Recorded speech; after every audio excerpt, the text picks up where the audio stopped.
সকাল থেকেই যে ঝমঝমিয়ে বৃষ্টি পড়ছে দেখেই মনে হচ্ছে বিয়ের সিজন চলে এসছে একদম। তো চলো ব্লগটা শুরু করা যাক। আজ ছিল আমার বাড়ির পাশে নেমন্তন্ন, মানে বাড়ির পাশে একটা দাদার বিয়ে। তো ওই জলসইতে যাওয়ার জন্য বলেছিল। ফার্স্টে আমি ভেবেছিলাম যাবো না, তারপরে আমার প্ল্যানটা চেঞ্জ হয়ে গেলো, ভাবলাম যাবো। কিন্তু এই বৃষ্টির মধ্যে তো শাড়ি পরা যাবে না, তাহলে আর আমাকে দেখতে হবে না কোথায় আমি গড়াগড়ি খাবো তার ঠিক নেই। তো সেই মতো একটা আউটফিট বার করে নিয়েছি, এটা ভালোই লাগবে হলদির জন্য। আর কি বলবো গাইজ, যখন নেমন্তন্ন পড়ে না তখন নেমন্তন্ন পড়েই না, যখন পড়ে তো একসাথে অনেকগুলো পড়ে, কোনটা ছেড়ে কোনটা যাব মানে বোঝা মুশকিল। আর এখানে আমরা রেডি হয়ে গেছি। আর আমার ভাইরে,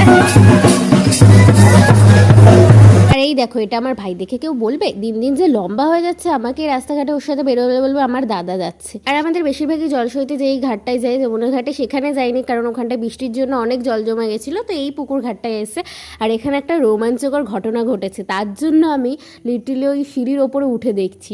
দেখো এরা স্নান করছিল, তার মধ্যে এখানটায় হলো গিয়ে জলসইতে চলে এসেছে, ক্যামেরা করছে, আর ওরা জল থেকে উঠতেও পারছে না, এমন বিচ্ছিরি সিচুয়েশন হয়ে গেছিলো। তো দেখা হচ্ছে নেক্সট ব্লগে। এটা